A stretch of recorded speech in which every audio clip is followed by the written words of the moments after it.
साथियों, हिंदुस्तान की सियासत में जिस तरह के हालात आज बन रहे हैं उसमें हमारी कम्युनिटी, खास करके माइनॉरिटीज के लोगों के लिए बहुत ही इम्पोर्टेंट ये चुनाव है।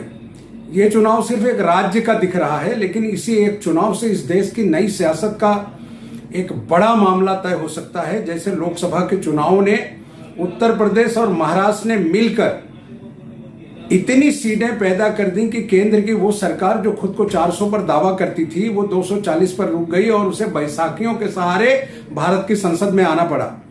वही हालात महाराष्ट्र के चुनाव में बन रहे हैं। खास करके उन लीडरों के लिए आपकी जवाबदारी है जो मुल्क और मिल्लत के लिए लड़ते हैं। खास करके मैं अबू आसिम आजमी के लिए आपसे ये कहने आया हूं कि आप ये मत देखो कि काम कितना हुआ है, ये मत देखो कि कौन उनके पीछे खड़ा है, बल्कि ये देखो कि तुम्हारे पीछे कौन खड़ा है, तुम्हारे मुस्तकबिल के लिए कौन हाउस में तुम्हारी आवाज बनता है।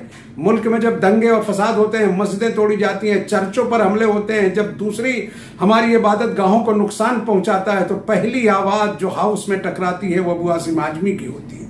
पहली आवाज जो आपके लिए एक बेहतर ताकत बनकर, आपके सवालों के लिए आपका सवाल बनकर अगर कोई लीडर इस मुल्क में, इस स्टेट में, इस देश में खड़ा होता है तो पहला नाम अबू आसिम आजमी का है। तो ऐसे में मेरे दोस्त, मेरे भाई, आप अपनी सारी चीजों को बुलाकर कल सुबह 7 बजे से लेकर शाम तक जो आप वोट डाल सकते हैं, बगैर किसी डर, बगैर खौफ, बगैर नफरत के, अगर आपकी कोई नाराजगी भी है तो उसे दूर करके आप अपनी कौम और अपने मिल्लत के लिए, खास करके महाराष्ट्र के भविष्य के लिए, क्योंकि आपने देखा होगा कि जिस तरह का खेल बीजेपी और एनसीपी और दूसरे लोग कर रहे हैं। आज 2 बड़े नेता पकड़े गए हैं पैसा बांटते हुए। कल रात को, दिन में, आज सब पैसा बांटेंगे। उनका एक ही काम है कि वो किसी तरह सिर्फ पैसा बांटकर लोगों के अंदर एक भय पैदा करके इस राज्य में जो है चाहते हैं कि वो अपनी गवर्नमेंट बना लें। आप इस देश के उन तमाम लोगों के लिए एक बने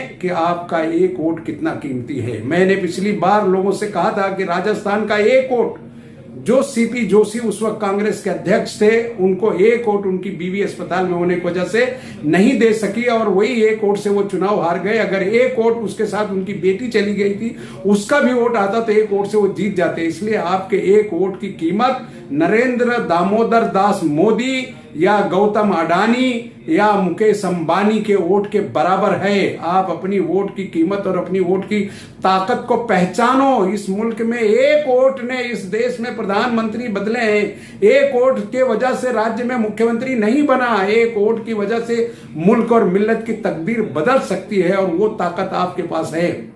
आप किसी लालच में पड़े बगैर किसी को 1 रुपया, 1 पैसा, 1000 लाख बगैर लिए आप अपने हक का इस्तेमाल करिए और ये साबित करिए कि आप जिंदा कौमें हैं। आपके आबो अजदाद दो इस मुल्क में 800 साल तक सियासत करके आपसी भाईचारा, हिंदू मुस्लिम और एकता और सारी चीजें कायम की। उस विरासत को बचाने के लिए आप कल वोट करिए और खास करके अबू आसिम आजमी, नसीम खान, दूसरे हमारे जो मुस्लिम लीडर्स हैं जो अलग अलग जगहों से चुनाव लड़ रहे हैं, उन सबको जिताइए और तमाम सेकुलर हिंदू साथियों को भी जिताइए जो भारत के इतिहास को में एक अपना नाम दर्ज करेंगे और आपके लिए कल नई तारीख लिखेंगे। शुक्रिया।